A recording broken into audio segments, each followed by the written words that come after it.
하나님 말씀은 마가복음 11장 1절부터 10절에 있는 말씀입니다. 그들이 예루살렘에 가까이 와서 감람산 벳바게와 베다니에 이르렀을 때에 예수께서 제자들 중 둘을 보내시며 이르시되 너희는 맞은편 마을로 가라. 그리로 들어가면 곧 아직 아무도 타보지 않은 나귀 새끼가 매여 있는 것을 보리니 풀어 끌고 오라. 만일 누가 너희에게 왜 이렇게 하느냐 묻거든 주가 쓰시겠다 하라. 그리하면 즉시 이리로 보내리라 하시니 제자들이 가서 본즉 나귀 새끼가 문 앞 거리에 매여 있는지라. 그것을 푸니 거기 서 있는 사람 중 어떤 이들이 이르되 나귀 새끼를 풀어 무엇 하려느냐 하매 제자들이 예수께서 이르신 대로 말한데 이에 허락하는지라. 나귀 새끼를 예수께로 끌고 와서 자기들의 겉옷을 그 위에 얹어 놓음에 예수께서 타시니 많은 사람들은 자기들의 겉옷을 또 다른 이들은 들에서 벤 나무 가지를 길에 펴며 앞에서 가고 뒤에서 따르는 자들이 소리질러 이르되 호산나 찬송하리로다. 주의 이름으로 오시는 이여 찬송하리로다. 오는 우리 조상 다윗의 나라여 가장 높은 곳에서 호산나 하더라. 아멘. 네, 오늘 말씀은요, 주가 쓰시면 풀린다라는 말씀으로 여러분과 함께 은혜 나누도록 하겠습니다.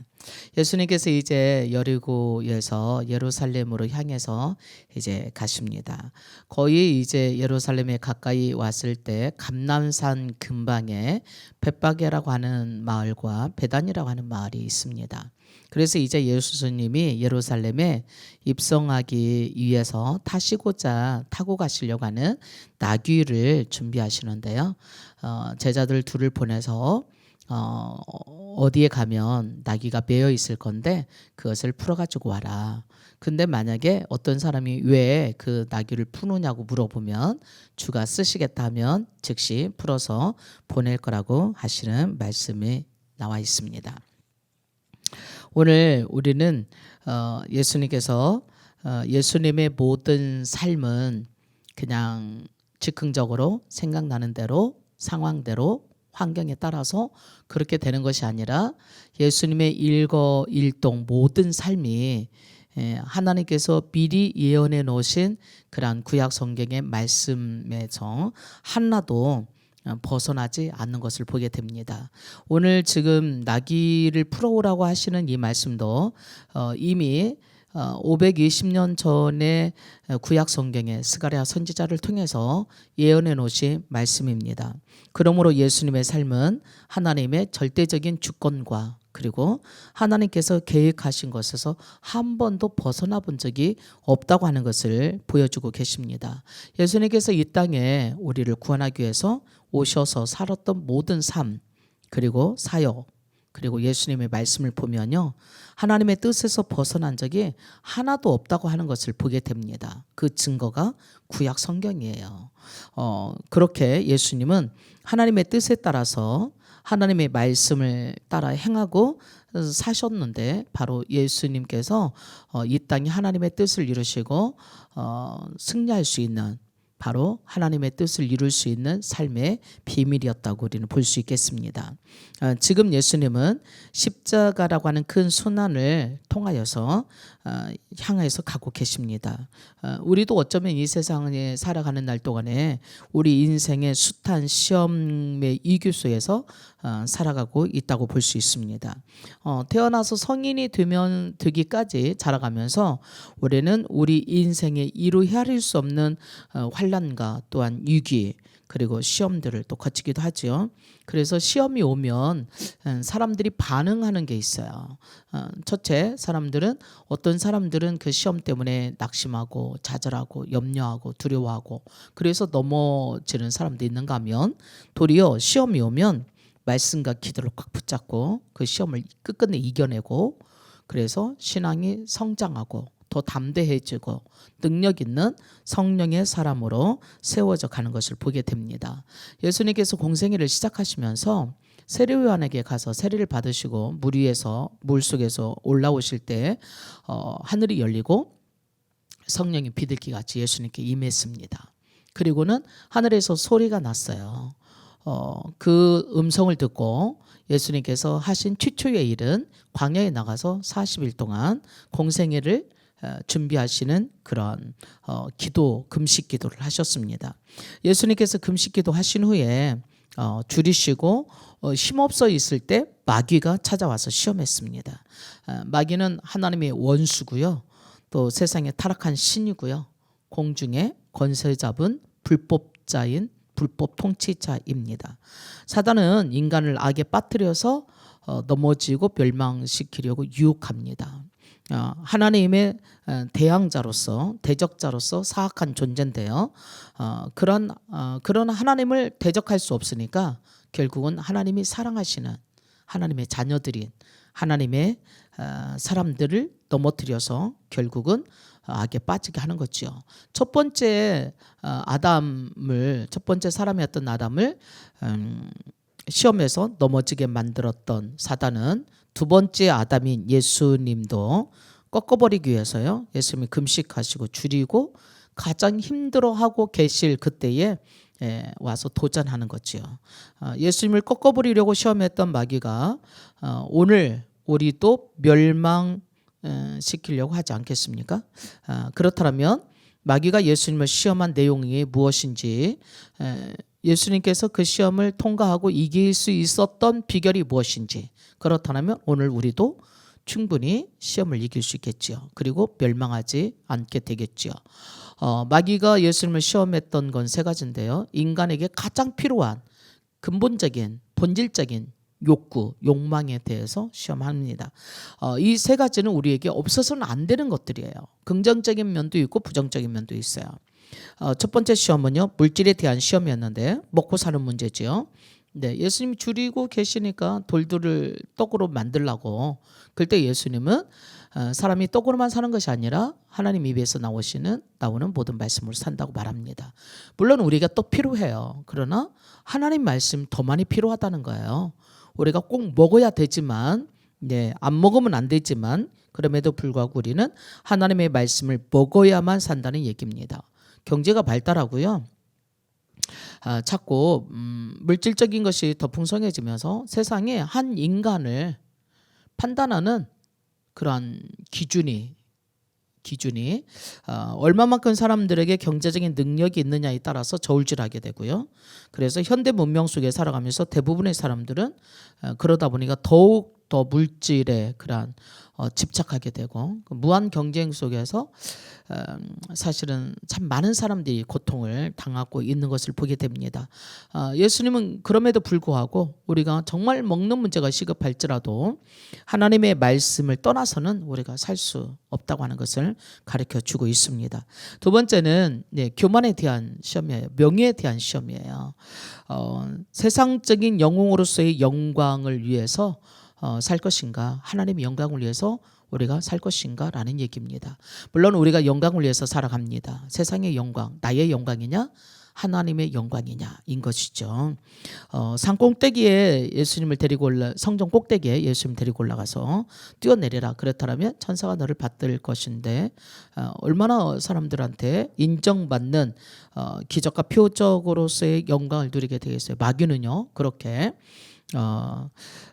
놀라운 기적과 표적을 나타내므로 영적인 그런 영광을 누리게 함으로 영적인 교만, 내가 높아지고자 하는 그런 것들로 넘어지게 만드는 거지요.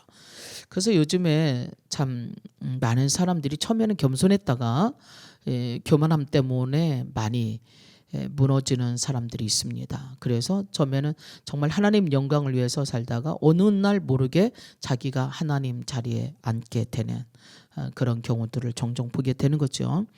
마귀는 우리에게 그래서 세상에 허황된 그런 허영심, 영광을 심어주고 그것들을 통해서 넘어지게 하는 거지요.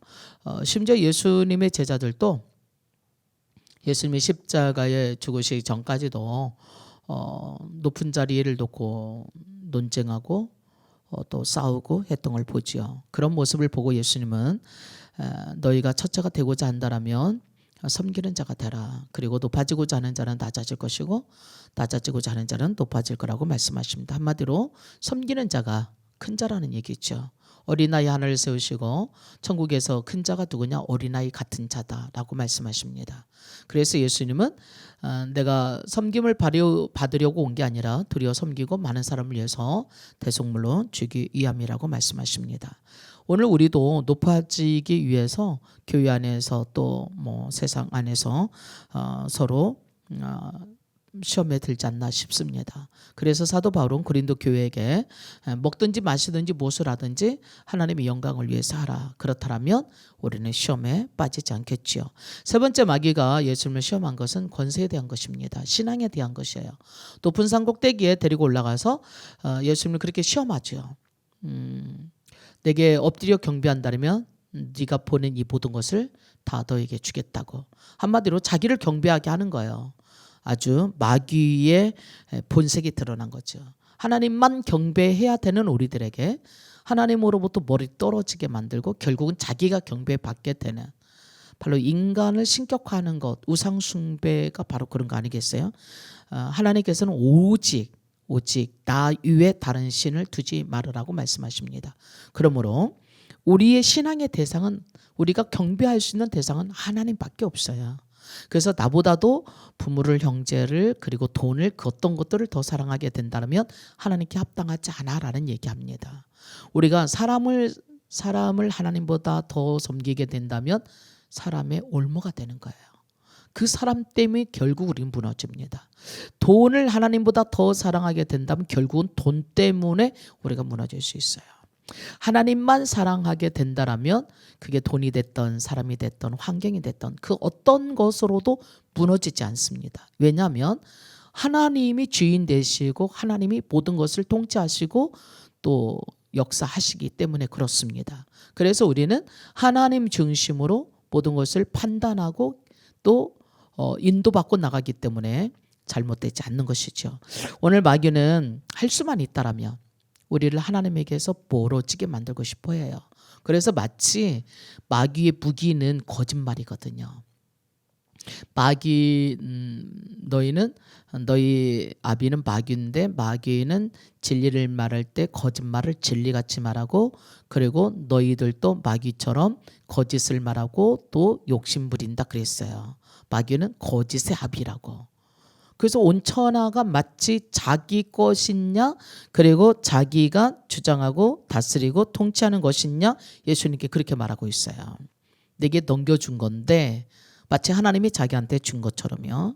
그러나 성경은 말합니다. 분명코 요한복음 1장 3절에 만물을 하나님께서 창조하셨고, 그리고 그렇기 때문에 모든 것의 주인은 바로 하나님이다. 마귀의 권세라고 하는 것은 아담을 속여서 선악과를 먹이고 제한된 범위 안에서 아담에게 속한, 하나님을 반역한, 하나님의 언약을 깨버린 마귀에게 속한 사람들이 한해서 통치권이 있는 것입니다. 흑암의 권세라고 우리는 말할 수 있는 거죠. 세상 끝날에 결국은 형벌받고 불법적인 통치하에 있기 때문에 심판받을 수밖에 없는 권세가 마귀 권세예요. 뭘 줄 수 있고 할 수 있는 권세가 아니에요. 지금 잠깐 있는 세상에서는 뭔가 부유하게 하고 권세 있게 하고 잘되게 하는 것 같지만 결국은 심판받을 때 마귀에게 속했던 모든 사람들은 마귀와 함께 영원한 영벌에 지옥불에 떨어지게 될 거라고 마태복음 25장이 말씀해 주고 계십니다. 그런데도 마귀는요, 자기에게 무릎 꿇는 조건으로 고통을 감내해야 되는 십자가형 말고 고통받지 않고도 영광스럽게 그리고 평안한 방법으로 이 세상을 지배할 수 있는 권세를 예수님에게 주겠다고 유혹하고 있는 거예요. 네, 뭐 말도 안 되는 얘기 같은데 우리는 거기에 속지요. 오늘날 과학 문명이 발달하면서요, 하나님 없이, 하나님 떠난 인본주의적인 유토피아를 건설할 수 있다고 생각하는 사람들이 많아졌어요. 하나님이 심판하실 텐데 마귀를 따르는 자들은 마귀와 함께 영원히 멸망할 텐데, 근데도 불구하고 이 세상이 영원할 거라고, 인간의 힘으로 뭔가 세상을 다스리고 통치하고 바뀌어 갈 거라고 생각하고 있어요. 그러나 물론 어느 정도는 인간이 만든 것들에 대한 것들은 바뀔 수 있을지 모르겠지만 생명의 근본적인 것들은 바꿀 수가 없는 거죠. 우리 생명을 바꿀 수 있겠어요? 죽고 사는 것을 우리 마음대로 할 수 있겠어요? 물론 아파서 병원에 가서 치료할 수는 있겠죠. 그러나 우리의 숨이 끊어지고 또 연장할 수 있는 것에 대해서는 우리 권한 밖의 일이거든요. 왜냐하면 우리가 주인이 아니라. 자, 예수님을 마귀가 무너뜨리기 위해서 세 가지로 시험했어요. 먼저는 물질 문제예요. 두 번째는 명예 문제예요. 세 번째는요, 권세 문제예요. 근데 예수님은 이 모든 것을 말씀으로 이기셨어요. 기록되었으되, 기록되었으되, 기록되었으되. 맞아요. 우리가 하나님이 만들어 놓으신 이 세상의 모든 것들은 하나님의 말씀으로 통치하시기 때문에 절대로 하나님 말씀은 진리라 틀릴 수가 없어요. 그래서 우리가 말씀으로 살아가면 좀 힘들고 어렵고 고난도 있고 또 고통도 있고 역경도 있을지 모르지만 반드시 하나님은 말씀이 이 세상의 모든 게 다 없어져도 없어지지 않냐고 이루실 거라고 하셨기 때문에 다 이루실 줄 믿습니다. 저는 예수님처럼 어떤 어려움 앞에서도요 흔들리지 마시고 좌로나 우로나 치우치지 마시고 하나님의 말씀이 말씀하신 바를 믿고 말씀 붙잡고 하나님 붙잡고 승리하는 여러분 될 수 있기를 축복합니다. 자, 예수님이 그렇다면 이 세상에 오신 이유가 뭘까요? 네, 예수님께서는요 이처럼 잃어버린 영혼을 찾아주기 위해서 오셨어요. 요한복음 10장에 그래요. 10장 10절에 내가 온 것은 양으로 생명을 얻고 더 풍성케 하려고 오셨다고요. 그래서 죄의 값을 지불하기 위해서 영원한 생명을 주시려고 십자가에서 제물로 하나님께 드리셨네요. 또 마귀 일을 멸하러 오셨다고 하셨어요. 그래서 흑암의 권세에서 우리를 건져내셔서 마귀를 멸하시고 하나님의 사랑의 아들의 나라로 우리를 옮겨놔 주셨습니다. 그래서 지금 구원받은 우리들은요 이 세상에 살지만 이 세상 속한 자들이 아니에요. 하나님께 속한 자들이에요. 하나님의 통치권 아래, 하나님의 사랑 안에, 하나님의 보호 아래, 하나님의 생명 안에. 그래서 누구든지 그리스도 안에 있으면 새로운 피조물이라 이전 것은 지나갔으니 보라 새 것이다. 이전 것 지나갔어요. 아담으로부터 말미암아서 죄의 싹슨 사망이요 지나갔어요. 진실로 진실로 내가 너희에게 이르노는데 너희가 내 말을 믿고 나 보내신 자를 믿는 자에게는 영생을 얻었고 심판에 이르지 아니하나니 사망에서 생명으로 옮겨졌다고 말씀하고 계십니다. 우리 육신은 우리 영혼의 집이고 우리의 영혼에 오시기 때문에 언젠가는 벗게 되겠지요. 낡아지면. 그러나 새 옷으로 갈아입는 거지요. 그래서 고린도후서 5장엔 그러네요. 우리의 육신의 장막집이 이 육신이라고 하는 장막집이 무너지면 하나님이 지으신 집 손으로 지은 게 아니라 하늘에 있는 영원한 집이 있는 줄 안다고. 우리 육신은요 우리 영혼이 나의 영혼이 거하는 처소예요. 그러면 나의 이 육신이 내 영혼이 거하는 처소가 무너지게 되면 이제는 무너지지 않는 처소인 하나님 나라에서 영혼이 살게 된다고 말씀하고 계시는 겁니다. 그러므로 육신의 죽음은 멸망이 아니에요. 새로운 시작, 영원한 하나님 나라에 들어가는 문이에요. 그래서 우리는 그날이 오기를 또 기다리고 있지요. 또 감사하고 있는 거죠. 이 세상에 살면서 최선을 다해서 살아가는 겁니다. 예수님이 또 오신 것은요. 죄의 문제뿐만 아니라 우리의 질병과 또 저주와 멸망, 포로됐던 자리에서 또 질병 들고 귀신에게 눌렸던 자리에서 자유케 하시고 치유하기 위해서 오셨다고 하셨어요. 저가 채찍에 맞음으로 너희가 나음을 얻었느니라고 말씀하고 계시네요. 빌립보서 2장 6절부터 8절 말씀에 보니까 이런 말씀이 있어요. 그는 근본 하나님의 본체시나 하나님과 동등됨을 취할 것으로 여기지 아니하시고 오히려 자기를 비워 종의 형체를 가지사 사람들과 같이 되셨고 사람의 모양으로 나타나사 자기를 낮추시고 죽기까지 복종하셨으니 곧 십자가에 죽으심이라고 말씀하고 계세요. 예수님은 얼마든지 고난당하지 않으시고요. 십자가에 죽지 않으시고요. 온 세상을 통치하실 수 있는 하나님이세요. 그런데도 왜 스스로 고난의 자리에 십자가의 자리에 자신을 내어드렸을까요? 우리를 구원하기 위해서 제물로 하나님이 쓰시도록 드린 거예요. 그래서 로마서 6장 16절에 너희 자신을 종으로 내주어 누구에게 순종하든지 그 순종함을 받는 자의 종이 되는 줄을 너희가 알지 못하느냐? 혹은 주의 종으로 사망에 이르고 혹은 순종의 종으로 의에 이르느니라. 그러니까 예수님은 바로 의의 종으로 하나님께 드렸어요. 그래서 하나님께서 쓰시는 순종의 종으로, 의의 종으로 우리를 구원하시는 도구로 하나님께 쓰임 받으신 거지요. 바로 예수님은요, 우리를 구원하시기 위해서 십자가에서 제물로 쓰임 받으셨습니다. 오늘 본문에 나귀 새끼 나왔어요. 십자가의 제물로 죽기 위해서 가시는 예수님을 태우고 예수님께 쓰임 받는 그러한 나귀가 뒤무로 묶였던 나귀가 풀어졌네요. 오늘 저는 여기 말씀에 여러분과 함께 집중하고 싶어요. 예수님께서 하나님께 쓰임 받음으로 우리를 풀어놓으셨어요. 질병 가운데서, 죄악 가운데서, 또 영원한 멸망 가운데서. 예수님이 하나님께 쓰임 받음으로 예수님도 우리의 죄를 담당하시고 부활하심으로 풀어나지셨고요. 또 우리도 예수님 안에서 예수님께 쓰임 받음으로 풀어나질 수 있다고 저는 믿습니다. 예수님을 위해서 쓰겠다고 하니까 주인이 누군지는 모르겠지만 나귀 새끼를 즉시 풀어서 예수님께 보냈네요. 그 얘기는 주를 위해서 쓰면 나귀처럼 풀린다라는 의미가 아닐까요? 그래서 우리는 주를 위해서 쓰임받는 저와 여러분이 될 수 있기를 소망합니다. 어떤 교회 행정 사무를 보는 그런 재정을 맡아보는 충성된 집사님이 계셨는데 그 집사님이 갑자기 암이 걸려서 사경을 헤매게 됐어요. 그래서 더 이상 교회 일, 행정적인 그런 모든 재정적인 일을 하지 못하게 됐네요. 그 교회 진짜 필요하신 분인데 모든 것들을 다 그분이 준비해놓고 또 지금까지 정리했던.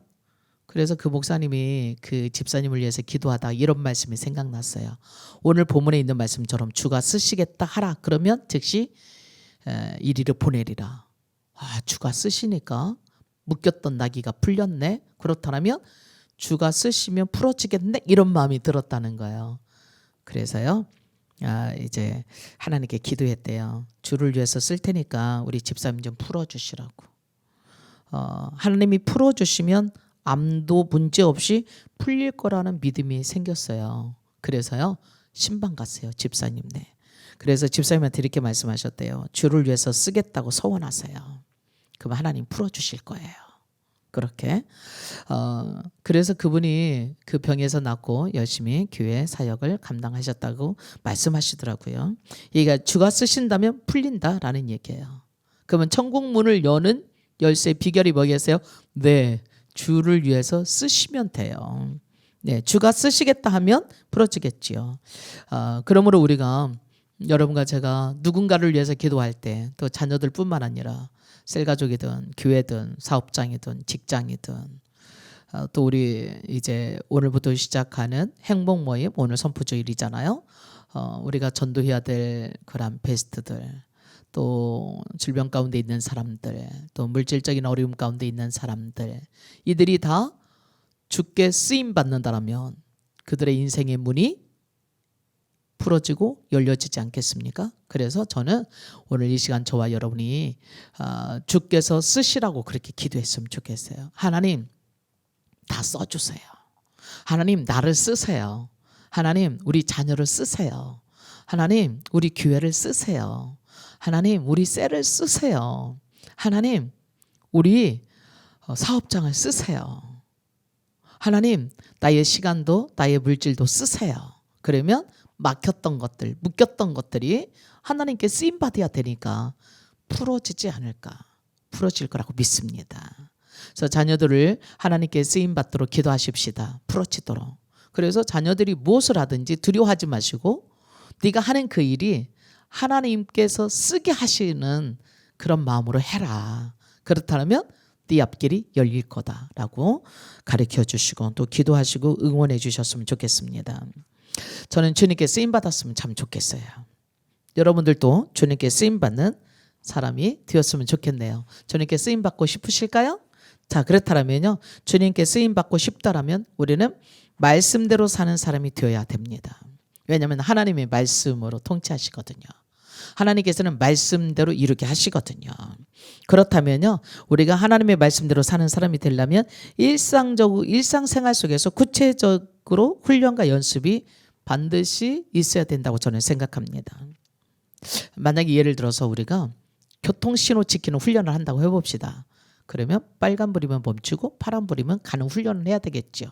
우리가 이 간단한 훈련도 지키지 않는다라면 눈에 보이지 아니하는 하나님의 영원한 진리의 말씀을 지켜나간다는 것이 쉽겠어요? 네, 우리가 간단한 것부터 또 예를 들어볼까요? 우리가 지금 오늘 이제 베스트를 위해서 짝기도도 정했고요, 릴레이 기도도 정하고요, 이제 또 행복 모임에 가서 함께 나누고요, 관계 맺기도 하는 것들, 이것들 할 겁니다.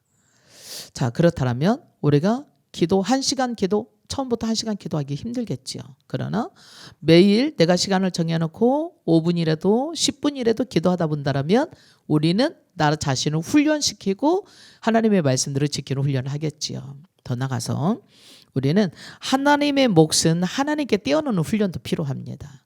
예수님을 시험하러 왔던 사람들이 그랬어요.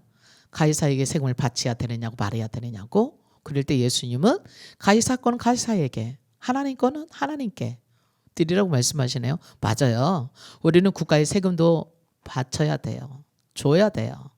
그러나 하나님 것도 하나님께 드려야 돼요. 이게 우리 신앙인의 기본이에요. 저는 그래서요, 여러분이 온전한 11조를 하기 위해서 훈련을 받으면 좋겠어요. 어떻게? 금전출납부를 쓰면서까지라도 정확하게 잘 훈련하다 보면 하나님께서 우리를 승리하도록 잘 신앙대로 살도록 도와주실 거라고 믿습니다. 그냥 말로만 생각으로만 저 써주세요. 우리 자녀를 써주세요. 우리 사업장을 써주세요. 우리 교회를 써주세요. 우리 셀 써주세요.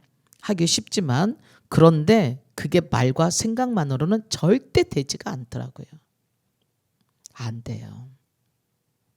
나도 기도하는 사람 돼야지. 근데 생각만으로는 안 돼요. 기도의 자리에 나와서요, 기도가 되든 안 되든 앉아 있어야 돼요. 하나님 앞에. 하나님의 말씀대로 훈련받기 위해서는요, 성경책을 펴놓고요, 성경을 읽어야 돼요. 그리고 공부도 해야 돼요. 시간이 없어도. 이해가 되든 이해가 되지 않든, 이해가 되면 이해가 되는 만큼, 이해가 안 되면 이해가 안 되는 만큼 하다 보면 하나님이 가르쳐 주세요. 또 전도도요, 처음에는요 사람들에게 말 거는 것도 힘들어요. 근데 하다 보면요 재밌어요. 또 우리가 남을 구제하는 것도요, 나 쓰기도 부족한데 근데 하다 보면요, 나 쓰기도 부족했는데 부족함이 없었어요. 오히려 더 많은 일을 하게 되는 것을 보게 됩니다. 주님께 쓰임 받으려면, 그리고 여러분의 인생과 삶이 묶은 데서 낙이처럼 풀어지는 복을 받으려면 주를 위해서 쓰는 구체적인 훈련이 반드시 필요합니다.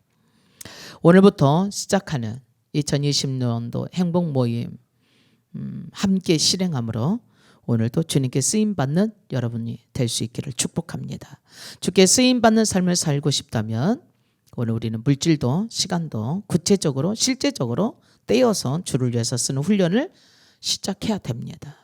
해보지 않으면 절대로 열매 맺을 수가 없어요. 심은 대로 거두는 것처럼 오늘부터 당장 우리 한번 출발해 볼까요? 한번 해봅시다. 오늘부터 당장 실행합니다. 실천합니다. 살아보겠습니다. 주님, 나를 써주세요. 하나님, 나 쓰세요. 하나님, 나의 시간과 물질도 쓰세요. 주를 위해서 드립니다. 주님, 주께 영광 돌릴 수 있는 사람 되게 해주세요. 아멘. 네. 오늘 이렇게 여러분들이 주와 함께 살아가는, 그래서 주님의 기쁨이 되는, 주께 귀하게 쓰임받아서 여러분의 인생의 문이 활짝 열리는 여러분이 될 수 있기를 주의 이름으로 축복합니다. 기도하겠습니다. 하나님, 예수님을 태우러 갔던 나귀 새끼 묶였으나 예수님을 위해서 쓰임 받기 위해서 풀어졌습니다. 오늘 비록 부족하지만 연약하지만 주를 위해서 쓸 때 묶였던 우리 인생이 풀어질 줄 믿습니다. 질병에서 풀어지고 저주와 가난에서 풀어지고 얽매였던 데서 풀어지고 열등감에서 풀어지고 염려와 근심에서 풀어지고 불평과 원망에서 풀어지고 오늘도 주님으로 행복해지며 주님과 동행하며 기쁨과 주님의 능력으로 보호받으며 주님의 주시는 축복으로 축복받으며 돕는 자가 되고 섬기는 자가 되고 기뻐하고 감사하는 자가 되며 하나님 나라를 전파하는 하나님의 뜻을 이루는 천국을 확장시키는 자가 될 줄 믿습니다. 오늘도 주님의 말씀과 기도로 하나님 나라를 이루어갈 수 있는 우리 모두가 될 수 있도록 주의 성령님 도와주옵소서. 우리를 써주시옵소서. 하나님 나라를 위해서 돕는 자로, 헌신하는 자로, 사랑하는 자로, 인내하는 자로, 그리고 양보하는 자로, 베푸는 자로 날마다 주님과 동행하는 삶 가운데 나도 살고 너도 살고 행복한 하나님 나라를 이루어갈 수 있는 우리 모두가 될 수 있게 하시기를 주의 이름으로 축복하며 예수님의 이름으로 기도합니다. 아멘.